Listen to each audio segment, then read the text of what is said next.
Sir అర్థమవుతుంది. Sir Trump దురహంకారం భారత్ను కాపాడతారా? Trump దురహంకారము, Modi గారి స్నేహ పరిమళము, వీటితో మనకేమో అర్థం కావట్లేదు. G7 దానికి వెళ్ళారు, అక్కడ ఇద్దరు కూర్చున్నారు. ట్రంప్ ఏమో హౌడీ మోడీ ఆ రోజులన్నీ గుర్తు చేశాడంట. మోదీ ఏమో మీరు మా హార్మోజులో మా నావికుల భద్రత వీటి గురించి చూడాలని ఈయన మనవి చేశారు. అది అయిన తర్వాత వాణిజ్య ఒప్పందానికి చాలా చేరువలో ఉన్నామని కూడా ట్రంప్ చెప్పాడు. ఇంతవరకు బాగానే ఉంది. కానీ భారతదేశానికి ఏదైనా వస్తే మటుకు ఐఆమ్ దేర్ ది ఫ్రెండ్ అని ట్రంప్ అన్నాడంట. సరే, అసలు భారతదేశం మీద టారిఫ్లు వేసింది, మన వాళ్ళని అక్కడ ఉన్న వాళ్ళని వీసా ఫీజులు బాది ముప్పు తిప్పలు పెట్టింది అన్ని ట్రంప్ గారే కదండి. పాకిస్తాన్ ఆపరేషన్ సింధు అన్నప్పుడు నేనే చేశానని చెప్పి భారతదేశాన్ని అవమానపరిచింది, ఇవన్నీ చేసింది ట్రంపే కదా. అలాగే నిన్న కాక మొన్న 3 భారత నావికులు చనిపోవడానికి చంపేసింది కూడా అమెరికా దాడిలోనే కదా. మరి ట్రంప్ నేను కాపాడుతానంటుంటే అదేంటండి ఇలా జరిగింది కదా అనగలిగిన పరిస్థితిలో భారతదేశం లేదు. కానీ నేను చెప్పేది అది కూడా కాదు, కొసమెరుపు వేరే ఉంది. భారతదేశాన్ని నేను కాపాడుతాను ట్రంప్ మోదీ నాయకుడుగా ఉన్నంత వరకు.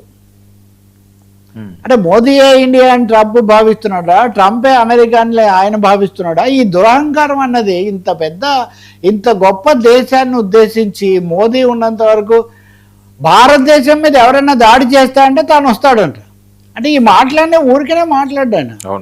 ఆయన ఒక విధంగా ఇండియా చైనా దృష్టిలో పెట్టుకున్నాడా లేకపోతే ఇంకొకటి పెట్టుకున్నాడా మనకు తెలియదు, కానీ ప్రపంచమంతటికి తెలుసు దౌత్యపరంగా. కానీ ఆయన మోదీయే ఇండియా, మోదీ ఉన్నంత వరకు అంటే పరోక్షంగా ఆయన సూచిస్తున్నాడు మోదీనే ఉంటే నేను భారతదేశంతో ఉంటాను.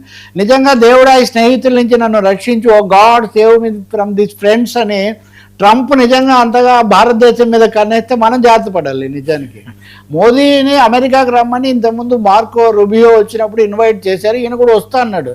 ట్రంప్ ఏం పిలవలేదు, కానీ నేను వస్తానన్నాడు. ఇండియాకు నేను రాబోతున్నాను అని ఆయన ప్రకటించాడు. నిజంగా భారతదేశము మోదీ ముఖ్యంగా ప్రధానమంత్రి గారు ప్రత్యక్షంగా ముందో వెనకో భారతదేశం యొక్క ఆవేదనను, ఆగ్రహాన్ని, అసంతృప్తిని వ్యక్తం చేసి ఉండాల్సింది. అక్కడ ట్రంప్ ఇష్టానుసారం తానేదో భారత రక్షకుణ్ణి, ప్రపంచ శాంతికే ముప్పుగా ఉన్నామని అందరు చెప్తుంటే నేను భారతదేశ రక్షకుణ్ణి, మోదీ అది కూడా మోదీ వల్ల, అంటే మోదీ వల్ల ఒకరి వల్ల భారతదేశం కాపాడబడుతుందని మోదీ గారిని చాలా గౌరవిద్దాం ప్రధానమంత్రిగా మూడోసారిగా.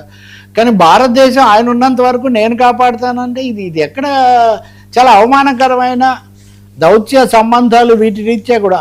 ఇది భారతదేశం గురించి. ఇంకా రెండో విషయం అండి, ట్రంప్ డిఫెన్స్ ఇరాన్తో ఒప్పందం కుదుర్చుకున్నామంటే ఓకే, if I don't like it we will go back to shooting అంటాడు.